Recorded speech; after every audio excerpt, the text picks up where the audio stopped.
Hello friends, welcome to our YouTube channel New Sunshine, जहां हम discuss करते हैं कुछ बेहतर। फ्रेंड्स, हमने सीडीपी की जो इवनिंग की अपनी सीरीज़ स्टार्ट की है, उसमें आज एक और हम अपने चैप्टर को ऐड करते हैं। प्रीवियस ईयर क्वेश्चन पेपर हम कर रहे हैं, तो हम देख लेते हैं आज की वीडियो को।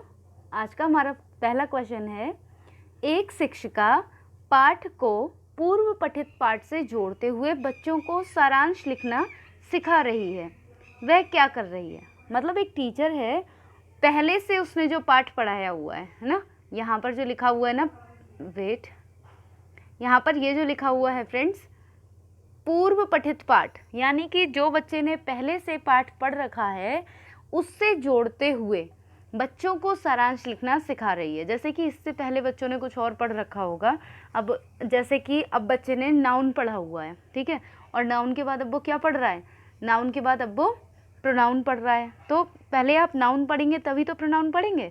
तो पहले के पाठ को जो आपने पढ़ा है उससे जुड़ा हुआ कोई दूसरा, उससे रिलेटेड कोई दूसरा पाठ है, वो आप बच्चे को पढ़ाया आपने, और उसके बाद वो सारांश को लिखना सिखा रही है। ठीक है, वह क्या कर रही है, मतलब वह क्या सिखाने की कोशिश कर रही है। पहला है हमारा ऑप्शन, वह बच्चों को पाठ समझने की स्वशैली विकसित करने में सहायता कर रही है। यानी कि वो ये चाहती है कि बच्चे स्व से सीखें, यानी कि खुद से सीखें। स्वशैली मतलब वो खुद से विकसित करें, बच्चा जो है वो अपने अंदर इस चीज़ों को खुद से विकसित करे कि ये इससे रिलेटेड है और ये इस तरह से संबंधित है, तो क्यों है और क्या इसका पूरा प्रारूप बनेगा। तो वह यह बच्चों को पाठ समझाने की, इस तरह से समझाने की कोशिश कर रही है। दूसरा है, वह बच्चों को संपूर्ण पाठ्य वस्तु को पूर्ण रूप से ना पढ़ने की आवश्यकता का संकेत दे रही है। इस ऑप्शन में ये कह रहे हैं कि पूरी बुक पढ़ने की कोई ज़रूरत नहीं है, केवल पहले वाला पढ़ लो, इतनी बात वो कहने की आवश्यकता का संकेत दे रही है। तो ये तो बिल्कुल रॉन्ग है, ऐसा कुछ भी नहीं है। वह आकलन के दृष्टिकोण से पाठ्य वस्तु के महत्व को पुनर्वलित कर रही है, यानी कि एसेस करना चाहती है वो बच्चों के लिए, इसलिए इस एटीट्यूड से वो बच्चों की जो पाठ्य वस्तु है उसके महत्व को पुनर्वलित कर रही है। तो ये भी गलत है, यहाँ पर ये बिल्कुल रॉन्ग हो जाएगा। लास्ट हमारा ऑप्शन है, वह विद्यार्थियों को सामर्थ्यानुकूल स्मरण करने को प्रेरित कर रही है। बच्चों के लिए मतलब सामर्थ्य, बच्चे की जितनी सामर्थ्य है उसके अनुकूल बच्चों को याद करने के लिए प्रेरित कर रही है कि हाँ बच्चे याद करें, बच्चे स्मरण करें। तो ये भी रॉन्ग है। फ्रेंड्स, आपने खुद ही देखा होगा, जब हम बीएड या बीटीसी कर रहे होते हैं, जब हम हमारे टीचिंग प्लान्स जो हमारे होते हैं, जब स्कूल में पढ़ाने जाते हैं, तो क्या होता है, हमें जो चैप्टर पढ़ाना है, जैसे कि आपको मैं बताती हूँ, जैसे अगर आपको एक हिंदी का चैप्टर पढ़ाना है और उसका अगर नाम हो नीड़ का निर्माण फिर है ना, उसमें एक कविता आती है कक्षा 8 में, नीड़ का निर्माण फिर हरवंश राय बच्चन की। अगर आपको वो कविता अगर पढ़ाना शुरू करना है बच्चे के लिए, तो आप क्या करेंगे, उससे पहले बच्चे को ये पता ज़रूरी होना चाहिए कि नीड़ क्या है और चिड़ियाँ रहती कहाँ हैं, क्योंकि हमारा पाठ किससे रिलेटेड है, चिड़ियों से रिलेटेड है, पेड़ से रिलेटेड है। तो इन सब के बारे में बच्चा क्या सोचता है, हमें पहले उसका पूर्व ज्ञान ले लेना है। ठीक है, वो है, इसका मतलब है पूर्व पठित पाठ से, कि पहले पूर्व ज्ञान आप ले लीजिए बच्चे का कि पूर्व ज्ञान क्या है, बच्चा इन चीज़ों के बारे में पहले से क्या जानता है। तो यहाँ पर जो करेक्ट ऑप्शन होगा वो होगा ऑप्शन नंबर 1, वह बच्चे की पाठ समझने की स्वशैली विकसित करने में सहायता कर रही है। ठीक है, आई होप ये क्लियर बिल्कुल हो चुका होगा। नेक्स्ट क्वेश्चन देखते हैं, एक बच्चा अपनी मातृभाषा सीख रहा है, मतलब अपनी जो मदर टंग है वो सीख रहा है एक छोटा बच्चा, और दूसरा वही भाषा द्वितीय भाषा के रूप में सीख रहा है। दूसरा बच्चा है वह द्वितीय भाषा के रूप में वही भाषा सीख रहा है। तो दोनों निम्नलिखित में से कौन सी समान प्रकार की त्रुटि कर सकते हैं, कौन सी समान प्रकार की त्रुटि करेंगे। तो अगर हम देखें तो पहला ऑप्शन हो जाएगा अधिकाधिक सामान्यीकरण, तो सामान्यीकरण होना कोई त्रुटि नहीं है, तो ये तो रॉन्ग हो गया। सरलीकरण हो सकता है, लेकिन एक समान प्रकार की त्रुटि जो दोनों में समान हो, लेकिन सरलीकरण नहीं हो पाएगा। वो इसलिए नहीं हो पाएगा, जैसे कि हम लोगों की जो मदर टंग है वो हिंदी है, ठीक है, और अगर अमेरिका की देखें उनकी मदर टंग इंग्लिश है, हमारी जो इंग्लिश है वो सेकंड लैंग्वेज के रूप में हम यूज़ करते हैं। ठीक है, और वहीं अगर अमेरिका में अगर देखें तो वो लोग सेकंड लैंग्वेज के रूप में कुछ और लैंग्वेज यूज़ करते हैं। ठीक है, सपोज़ अगर वो हिंदी ही अगर यूज़ कर रहे हैं तो उनकी हिंदी और हमारी हिंदी, उनकी इंग्लिश और हमारी इंग्लिश, दोनों में बहुत ज़्यादा डिफ्रेंशिएट होगा, तो सरलीकरण नहीं हो सकता उसमें, ठीक है।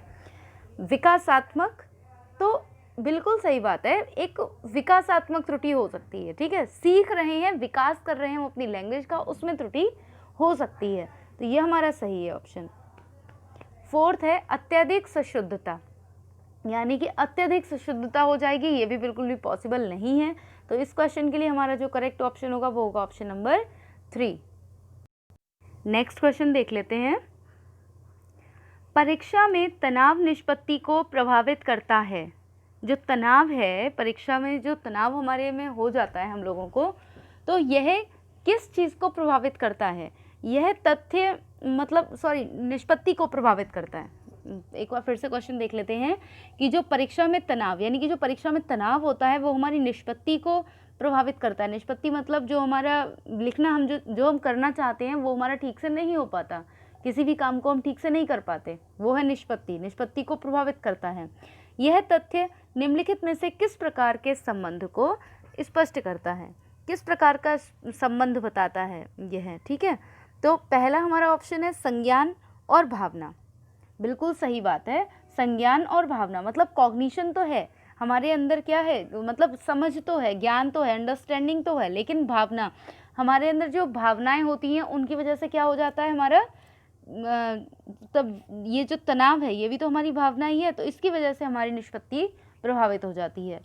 तनाव और विलोपन, तनाव और विलोपन इसका कोई अर्थ नहीं बनता। निष्पत्ति और चिंता, तो ये भी रॉन्ग हो गया क्योंकि चिंता नहीं है, यहाँ पर तनाव की बात हो रही है। संज्ञान और प्रतियोगिता, प्रतियोगिता भी नहीं है। जो करेक्ट ऑप्शन बनेगा वो हमारा होगा ऑप्शन नंबर 1, संज्ञान और भावना। जो तनाव है वो प्रत्यक्ष रूप से भावनाओं और किसी विषय वस्तु को संज्ञान में लेने की क्षमता को प्रभावित करता है। अतः परीक्षा में तनाव निष्पत्ति से संज्ञान भावना संबंध स्पष्ट होता है तथा तनाव प्रत्यक्ष रूप से इस संबंध को प्रभावित करता है, ठीक है। तो संज्ञान और भावना इस क्वेश्चन का करेक्ट ऑप्शन होगा। नेक्स्ट देख लेते हैं। एक अध्यापक उस बच्चे के साथ परामर्श करते हैं जिसकी निष्पत्त्यात्मक प्रगति एक दुर्घटना के कारण अनुकूल नहीं है। निम्नलिखित में से कौन सी प्रक्रिया विद्यालय में परामर्श के लिए सबसे बेहतर हो सकती है? एक अध्यापक है, उस बच्चे के साथ परामर्श करते हैं जिसकी निष्पत्त्यात्मक प्रगति, यानी कि जिसका जो काम है वो दुर्घटना के कारण अनुकूल रूप से नहीं हो पा रहा है बच्चे का, ठीक है। तो कौन सी प्रक्रिया विद्यालय में परामर्श के लिए बेहतर हो सकती है? पहला है, यह एक उपशामक उपाय है ताकि लोग अपने को आरामदायक महसूस कर सकें। मतलब विद्यालय में हम परामर्श इसलिए ले रहे हैं ताकि लोग अपने आप को आरामदायक महसूस कर सकें, तो ये तो बिल्कुल रॉन्ग हो जाएगा, ठीक है। सेकंड है, वह अपने विचारों द्वारा खोज करने हेतु लोगों में आत्मविश्वास का निर्माण करता है। निष्पत्त्यात्मक प्रगति के कारण एक दुर्घटना हो गई है, तो उस बच्चे के साथ हमें ऐसे बात करनी है जैसे हमारी बात सुन के वो क्या करे, हमारी बात सुन के वो खुद के अंदर एक आत्मविश्वास का निर्माण कर सके। ऐसा ना हो हमारी बात सुन के वो और ज़्यादा वीक और ज़्यादा खुद को असहाय महसूस करे, है ना। तो ये हमारा एकदम करेक्ट ऑप्शन हो जाएगा। थर्ड है, विद्यार्थियों को भविष्य के विकल्पों को चुनने हेतु यह एक अच्छा संभावित परामर्श है। बिल्कुल एक अच्छा संभावित परामर्श है, लेकिन यहाँ पर जो ये कंडीशन है, इस कंडीशन को भी ध्यान में रखना बहुत ज़रूरी है, इसकी वजह से हमारा रॉन्ग हो जाएगा। फोर्थ है, इस कार्य को केवल अनुभवी कुशल व्यावसायिक विशेषज्ञ से कराया जा सकता है। ये जो काम है केवल अनुभवी कुशल व्यावसायिक विशेषज्ञ से कराया जा सकता है, ये भी रॉन्ग है क्योंकि भाई जो टीचर है ना, बच्चा अपने टीचर के लिए अपना सब कुछ मानता है, उसे लगता है कि जो टीचर ने बता दिया वही चीज़ एकदम सही है, ठीक है। तो ऐसा ज़रूरी नहीं है कि आपको किसी व्यावसायिक विशेषज्ञ की ज़रूरत है। बच्चा अगर अपने टीचर से बात करता है ना तो भी उसे बहुत हिम्मत मिलती है, बहुत ज़्यादा।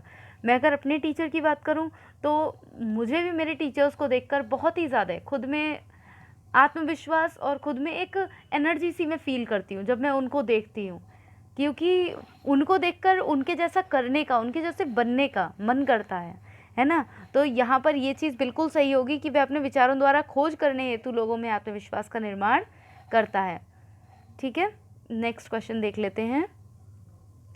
एक विद्यार्थी उच्च स्तरीय सृजनशील रंगमंचीय कलाकार बनना चाहता है। मतलब कि एक हाई लेवल का जो क्रिएटिव एक्टर होता है वो बनना चाहता है, उसके लिए निम्नलिखित में से कौन सा उपाय सबसे कम प्रेरक होगा? सबसे कम प्रेरक कौन सा होगा? राज्य स्तरीय प्रतियोगिताओं को जीतने का प्रयास करना ताकि वह छात्रवृत्ति पा पाए। तो केवल वो छात्रवृत्ति के लिए नहीं पढ़ रहा है ना, वो सिर्फ इसलिए नहीं बनना चाहता एक्टर कि वो छात्रवृत्ति पा पाए, ये चीज़ गलत हो गई बिल्कुल। अपने रंगमंच कलाकारों के साथ समानुभूतिपूर्ण, स्नेही तथा सहयोगी संबंध विकसित करना, ये बिल्कुल सही बात है। अगर आप कहीं भी किसी भी फील्ड में अगर आप हैं, इवन अगर आप एक क्लासरूम में ही हैं, तो भी आपके जो साथी हैं उनके साथ समानुभूतिपूर्ण, स्नेही और सहयोग का संबंध होना चाहिए। नेक्स्ट देख लेते हैं, उन रंगमंचीय कौशल को अधिक समय देना जिनसे वह प्रफुल्लित होता है। बिल्कुल सही बात है, इंसान को उस काम को ज़रूर ही मतलब अधिक समय देना चाहिए जिससे उसे क्या मिलता है, उसे खुशी मिलती है, उसे आनंद मिलता है। और यहाँ पर तो बिल्कुल साफ लिखा है कि एक विद्यार्थी उच्च स्तर का क्रिएटिव जो एक्टर है वो बनना चाहता ही है, तो वो तो ये काम करेगा ही करेगा।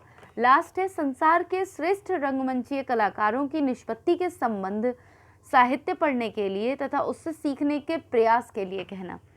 ये चीज़ भी बहुत ही ज़्यादा यूज़फुल हो सकती है। अगर कोई एक अच्छा बनना चाहता है, अच्छा एक्टर बनना चाहता है, तो उसको एक्टर के बारे में पढ़ना चाहिए। वो जो बनना चाहता है तो अपने से ज़्यादा अधिक जिसकी निष्पत्ति अच्छी हो उसके बारे में, उसके संबंध साहित्य अवश्य ही पढ़ने चाहिए।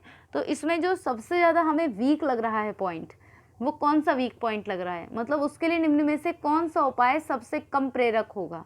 तो सबसे जो कम प्रेरक होगा वो होगा ऑप्शन नंबर 1, केवल छात्रवृत्ति के लिए कोई नहीं पढ़ता है। ठीक है, नेक्स्ट देख लेते हैं, इनमें से कौन सा सिद्धांतकार यह मत स्पष्ट करता है कि बच्चे अपनी वृद्धि व विकास हेतु कठोर अध्ययन करते हैं? तो ये कहा जा रहा है इनमें से कौन से जो थ्योरी जिन्होंने दी है उनमें से कौन है जिन्होंने ये कहा है कि बच्चे अपनी जो वृद्धि और विकास है वो कठोर विकास जो करते हैं वो कठोर अध्ययन से करते हैं, ये पूछा जा रहा है। तो इसका जो करेक्ट ऑप्शन होगा वो होगा ऑप्शन नंबर 2, मैस्लो। नेक्स्ट हमारा क्वेश्चन है, निम्नलिखित में कौन सा तत्व कक्षा में अधिगम हेतु सहायक हो सकता है? कक्षा में सीखने हेतु कौन सा अधिगम सहायक हो सकता है, इसे देखना है। तो फर्स्ट है, बच्चों को अधिगम हेतु प्रेरित करने के लिए परीक्षणों की संख्या बढ़ा देना। बच्चे अधिगम कर सके इसके लिए आप जो परीक्षण है, जो टेस्ट हैं, उनकी संख्या बढ़ा दो। तो ये रॉन्ग हो गया है ना। अधिगम अच्छा हो पाए इसके लिए हमें पेपर बढ़ा देने चाहिए, ये तो गलत है। अध्यापक द्वारा बच्चों की स्वायत्तता को बढ़ावा व सहायता देना, यानी कि बच्चे की जो खुद की ऑटोनॉमी है, वो जो अगर खुद से करके देखना चाह रहा है, सीखना चाह रहा है, तो उसको बढ़ावा देना चाहिए और सहायता करनी चाहिए। बिल्कुल सही बात है। समानता बनाए रखने के लिए किसी एक अनुदेशन पद्धति पर टिके रहना, किसी एक पद्धति से काम नहीं चलेगा, क्योंकि बच्चे आपको कैसे मिलेंगे? बहुबुद्धि बच्चे मिलेंगे। नेक्स्ट है, कालांश की अवधि को 40 मिनट से 50 मिनट तक बढ़ा देना। कभी सोचा है कि मतलब पहली बात तो ये कि जो कालांश है वो हमारा पीरियड है, कालांश की अवधि को एक लिमिटेड क्यों रखा जाता है? मतलब 30 से 40 मिनट क्यों रखा जाता है? ये कभी सोचा है कभी? तो इसका जो रीज़न ये होता है ना, वो ये होता है कि बच्चा अगर बहुत ज़्यादा देर तक किसी एक सब्जेक्ट को पढ़ेगा तो भी वह बोर हो जाएगा, ठीक है।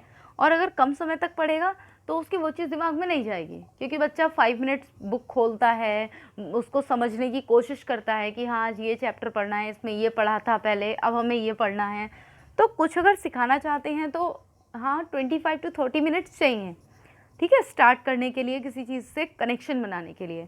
लेकिन अगर आप बहुत ज़्यादा देर तक अगर वो चीज़ पढ़ाते रहेंगे तो क्या होगा? बच्चा बोर होने लग जाएगा। तो ये भी रॉन्ग हो जाएगा हमारा, ठीक है। तो हमारा जो करेक्ट ऑप्शन होगा वो होगा ऑप्शन नंबर 2। नेक्स्ट देख लेते हैं। इस क्वेश्चन में हम बात कर रहे हैं परिपक्व विद्यार्थी की। फर्स्ट पॉइंट है, जो परिपक्व विद्यार्थी होता है वो इस बात से विश्वास करते हैं कि उनके अध्ययन में भावनाओं का कोई स्थान नहीं है। मतलब कि जो हमारे अध्ययन है, जो स्टडी है, उसमें भावनाओं का कोई स्थान नहीं है। तो ये एकदम रॉन्ग हो जाएगा, क्योंकि भावनाओं के साथ ही हमें बढ़कर आके चलना चाहिए, ये रॉन्ग हो जाएगा। नेक्स्ट है, अपनी बौद्धिकता के साथ अपने सभी प्रकार के द्वंद्वों का शीघ्र समाधान कर लेते हैं। सभी प्रकार के द्वंद्वों का शीघ्र समाधान कर लेना, ये भी कोई परिपक्व विद्यार्थी का वो नहीं है, समय तो लगता ही है, ठीक है। थर्ड है, अपने अध्ययन में कभी कभी भावनाओं की सहायता चाहते हैं। बिल्कुल सही बात है। जब भी हम कभी भी देखा होगा, हम लोग कभी अगर बहुत ज़्यादा परेशान हो जाते हैं, हम बहुत ज़्यादा फ्रस्ट्रेट हो जाते हैं, तो हम चाहते हैं कि हाँ कोई हमारा अपना हो, हमारी बात सुने। हमें हमारी फैमिली की ज़रूरत होती है, ठीक है। तो भावनाओं की सहायता हम चाहते हैं कभी कभी, ठीक है। नेक्स्ट है, कठिन परिस्थितियों में भी अध्ययन से विचलित नहीं होते। बिल्कुल गलत। जो परिस्थितियाँ आती हैं कभी कभी, उनमें तो हर कोई विचलित हो ही जाता है, चाहे वो कितना भी ज़्यादा परिपक्व हो, कितना भी अच्छा बच्चा हो, ठीक है। तो इसका जो करेक्ट ऑप्शन होगा वो होगा option number third. Next question, पूर्व विद्यालय में पहली बार आया बच्चा मुक्त रूप से चिल्लाता है। 2 वर्ष पश्चात वही बच्चा प्रारंभिक विद्यालय में पहली बार जाता है तो अपना जो तनाव है वो चिल्लाकर व्यक्त नहीं करता, अपितु उसके कंधे व गर्दन की पेशियां तन जाती हैं। उसके इस व्यवहार परिवर्तन का क्या सिद्धांत है? मतलब पूर्व विद्यालय मतलब ये है कि जब विद्यालय से पहले जो बच्चे जाते हैं, अब वो आंगनबाड़ी केंद्र भी हो सकते हैं, ठीक है, और भी जो हमारे जो और स्कूल्स होते हैं जहाँ पर बच्चा प्रारंभिक शिक्षा से पहले जहाँ पर शिक्षा लेता है, तो वहाँ पर क्या होता है, जब वो पहले दिन जाता है तो जैसे वो घर में चिल्ला रहा होता है ना, वैसे ही चिल्लाना शुरू कर देता है। और 2 साल के बाद जब वो अपने प्रारंभिक विद्यालय में जाता है तो वो उन 2 सालों में सीख चुका होता है कि हाँ ऐसे नहीं चिल्लाना है। तो वहाँ जाकर वो तनाव जो होता है उसका, जो वो चिल्लाता तो नहीं है तब, लेकिन अपने कंधे और गर्दन की पेशियां तन जाती हैं उसकी। तो इस व्यवहार में जो परिवर्तन है वो किस आधार पर हो सकता है? पहला है, विकास क्रमिक प्रकार से होता है, यानी कि क्रम से होता है, ठीक है। तो ये यहाँ पर क्रम की कोई बात नहीं है। निरंतरीय होता रहता है, ये भी रॉन्ग हो जाएगा इस क्वेश्चन के लिए।